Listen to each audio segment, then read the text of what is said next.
태어나기 전에 삶을 계획하다.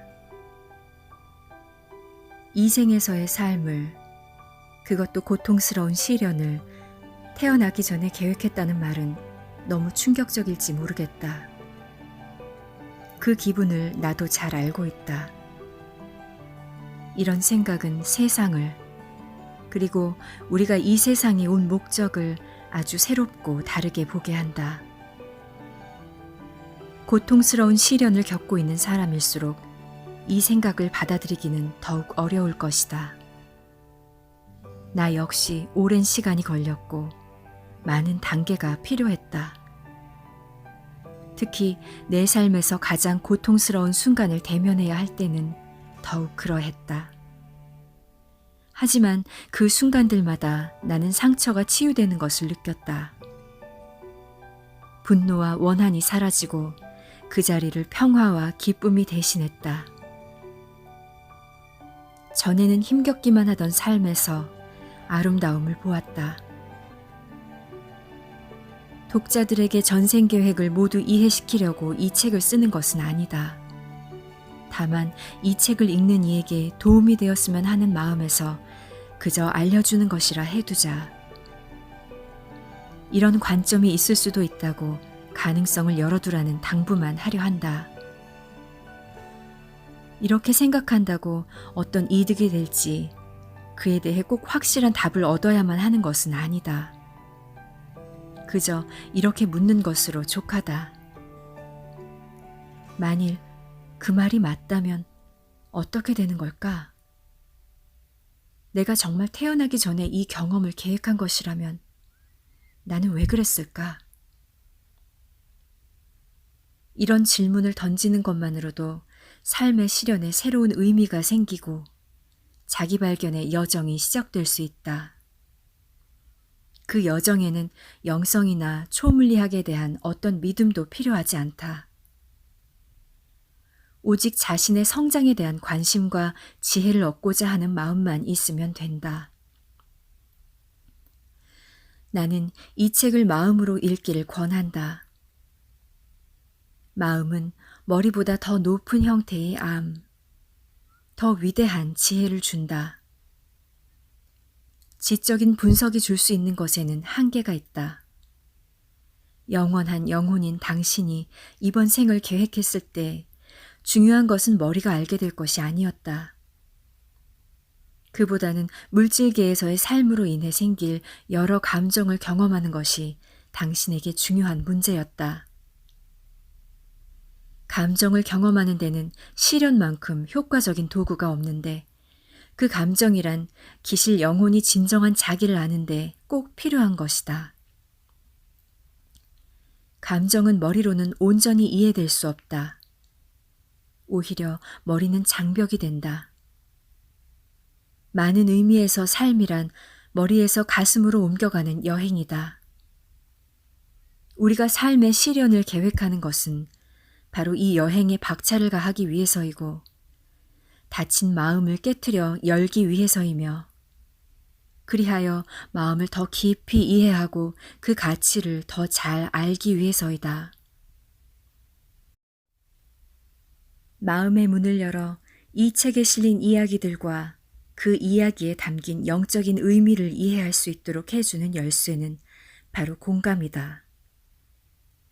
이 책의 등장인물들이 자신의 시련을 계획하는데 그리고 그 이야기를 세상에 내놓는데 용기가 필요했듯이 이 이야기들에 공감하려면 당신에게도 용기가 필요할 것이다. 나는 공감에는 치유의 능력이 있다고 믿는다. 치유되고자 하는 마음이 있다면 당신의 그 용기가 헛된 시도가 아님을 알게 될 것이다. 우리는 왜 윤회하는가? 태어나기 전에 우리가 세우는 계획은 범위가 무척 넓고 그 내용 또한 자세하다. 우리는 단지 삶의 시련만 선택하지 않는다. 부모를 고르고 언제 어디서 태어날지를 고르며 다니게 될 학교와 살게 될 집, 만나게 될 사람들과 갖게 될 관계들도 고른다.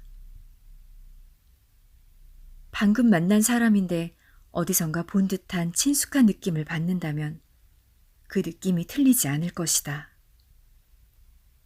그 사람은 아마 태어나기 전에 만나기로 계획한 사람일 가능성이 크다. 어떤 장소나 이름, 이미지나 문구를 처음 접했는데도 이상하게 친숙하다면 그것은 태어나기 전에 의논한 전생 계획의 기억이 어렴풋이 떠올랐기 때문인 경우가 많다. 우리는 여러 차례의 전생 계획 세션에서 이번 생에서 쓸 이름을 사용해보고 이번 생에서 걸칠 육체의 겉옷을 입어본다. 바로 그러한 연습 때문에 물질계에서 서로를 알아보는 일이 생긴다. 기시감을 종종 전생 경험과 연결시키고는 하는데 실제로 기시감은 전생 계획의 기억들인 경우가 많다. 지구로 들어올 때 우리는 영혼이었던 우리의 기원을 잇는다. 우리는 몸을 갖고 이 세상에 태어나기 전에 이처럼 자발적으로 기억 상실을 택하리라는 것을 이미 알고 있다. 장막 뒤라는 표현은 이러한 망각 상태를 가리킨다. 신성한 영혼인 우리는 진정한 자신을 기억해내는 과정을 통해 자기를 더 깊이 알게 될 것이기에 우리의 진짜 정체성을 잇는 쪽을 선택한다. 우리는 이처럼 더 깊은 알을 얻기 위해 기쁨과 평화, 사랑의 세계인 비물질 영역을 떠난다. 거기서는 자신의 반대항을 전혀 경험하지 못하기 때문이다. 반대가 없으면 우리는 우리 자신을 온전히 이해할 수 없다. 빛만 있는 세계를 상상해보라. 어둠을 한 번도 본 적이 없다면 빛을 어떻게 이해하고 온전히 음미할 수 있겠는가? 빛이 무엇인지 더 깊이 이해하게 하는 것. 궁극적으로 기억해내게 하는 것은 바로 빛과 어둠의 대조이다. 물질계에는 이 대조가 존재한다. 물질계의 큰 특징이 다름 아닌 이원성이기 때문이다. 오름과 내림이 있고 더움과 차가움이 있고 좋음과 나쁨이 있다. 우리는 이원성에서 생기는 슬픔을 통해 기쁨을 더 잘 이해할 수 있다. 우리가 사는 지구에 혼란이 존재하기에 평화의 의미를 더욱 깊이 느낄 수 있으며 때로 증오를 품기에 사랑을 더 깊이 이해할 수 있다. 이러한 인간적인 면을 경험하지 않고서 어떻게 인간의 신성을 알 수 있겠는가? 이렇게 한번 생각해 보자. 당신은 원래 온 우주에서 가장 아름다운 음악이 연주되는 곳에 살았다. 당신은 이 음악으로 지극한 기쁨과 눈부시도록 빛나는 아름다움을 누린다. 당신의 생이 멈추지 않는 한 이 음악이 늘 들려온다. 한 번도 끊긴 적이 없고 다른 음악이 연주된 적도 없다. 어느 날 당신은 이 음악을 늘 들어왔기 때문에 실은 정말로 들어본 적이 없다는 생각을 하게 된다. 즉, 다른 음악을 전혀 알지 못하기에 그 음악 역시 진짜로 알지 못한다는 것이다. 그래서 당신은 그 음악을 진실로 알아야겠다고 마음먹는다. 그것이 어떻게 가능할까?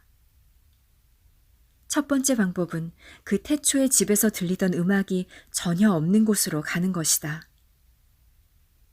거기서는 어쩌면 불쾌하고 거슬리는 소리가 나는 다른 음악이 연주될 수도 있다. 당신은 이처럼 반대를 경험함으로써 태초의 집에서의 그 음악을 새롭게 느낄 수 있을 것이다. 두 번째 방법은 태초의 집에 음악이 없는 곳으로 가 기억으로 그 음악을 다시 만들어내는 것이다. 그 감동적인 소리를 직접 만들어내는 경험을 가져봄으로써 그 음악의 아름다움을 훨씬 더 깊이 이해할 수 있게 될 것이다. 훨씬 더 어렵지만 그만큼 더 확실한 세 번째 방법도 있다. 당신은 이런 생각을 하게 된다. 바로 태초의 집에 음악이 연주되지 않는 곳으로 가서 그것을 다시 만들어내되 그 소리를 깡그리 잊어버린 상태에서 다시 만들어낸다면 그 음악을 진정으로 이해할 수 있으리라는 것이다. 태초의 집의 음악을 기억해내는 경험, 그리고 그 아름다운 교향곡을 새로 써보는 경험은 그 음악 안에 담긴 장대함을 가장 넓고 깊고 온전하게 알게 해줄 것이다. 그래서 결국 당신은 세 번째 방법을 쓸 수 있는 세계로 용감하게 여행을 떠난다. 집에서의 기억을 잃어버린 당신은 이곳에서 유일하다고 알고 있는 음악을 듣는다. 그 속에는 아름다운 노래도 있지만 불협화음으로 귀를 괴롭히는 노래도 있다. 당신은 이처럼 귀를 괴롭히는 음악을 들으며 그와는 다른 음악을 창조하고 싶다는 소망을 품게 되고 결국 소망을 실현하기로 결심한다. 당신은 곧 직접 음악을 만들기 시작한다. 처음에는 새로운 세계의 시끄러운 음악 소리 때문에 혼란스럽고 음악의 마음을 모으기가 쉽지 않다. 하지만 회를 거듭할수록 바깥 세상의 굉음을 멀리하고 마음속 선율에 귀를 기울이면서 점점 더 아름다운 음악을 만들어간다. 마침내 명작을 만들어냈을 때 당신의 기억 속에서 무언가가 떠오른다. 당신이 만든 대작은 바로 태초의 집에서 연주되었던 그 음악이라는 것이다. 그리고 이어서 또 다른 사실도 떠오른다. 당신이 바로 그 음악이라는 것. 그 음악은 당신이 밖에서 들은 어떤 것이 아니다. 그 음악이 곧 당신이었고 당신이 곧 그 음악이었다. 그리고 새로운 곳에서 스스로를 만들어냄으로써 당신은 이제 진정한 자기 자신을 알게 되었다. 태초의 집을 떠나지 않았다면 결코 알지 못했을 방식으로 말이다. 이것이 바로 영혼이 갈망하는 경험이다. 영혼은 절대신성의 불꽃이다. 인격체는 일정량의 영혼 에너지가 육체의 옷을 입은 것이다. 인격체는 육체의 생에서만 지속되는 일시적인 특징들과 죽음 이후 영혼과 다시 합쳐지는 불멸의 핵으로 구성된다. 영혼은 광대하며 비단 하나의 육체에만 국한되지 않는다. 한편 각 인격체는 영혼의 깊은 사랑을 받는다. 중요한 것은 인격체가 자유의지를 갖고 있다는 것이다. 따라서 삶의 시련들은 받아들여질 수도 있고 거부될 수도 있다. 지구는 인격체가 태어나기 이전에 쓴 대본을 그대로 따르기도 하고 벗어나기도 하는 무대와 같다. 우리는 삶의 시련에 분노와 적개심으로 대응할 것인지 아니면 사랑과 연민으로 대응할 것인지 그 대응 방법을 선택한다. 시련을 우리 스스로 계획했다는 것을 알게 되면 무엇을 선택해야 할지가 분명해지며 선택은 훨씬 쉬워진다. 육체라는 옷을 입고 있을 때 영혼은 감정을 통하여 우리와 소통한다. 기쁨과 평화, 신남 같은 감정은 사랑의 영혼인 우리가 우리의 진실된 본성과 일치되게 행동하고 생각하고 있다는 뜻이며 두려움과 의심 같은 감정은 그렇지 못하다는 것을 알려준다. 놀랍도록 섬세하게 에너지를 받아들이는 우리의 몸은 지금 내가 나를 표현하고 있는 방식이 진정한 내 자신과 일치하는지 그렇지 않은지를 감정을 통해 말해준다.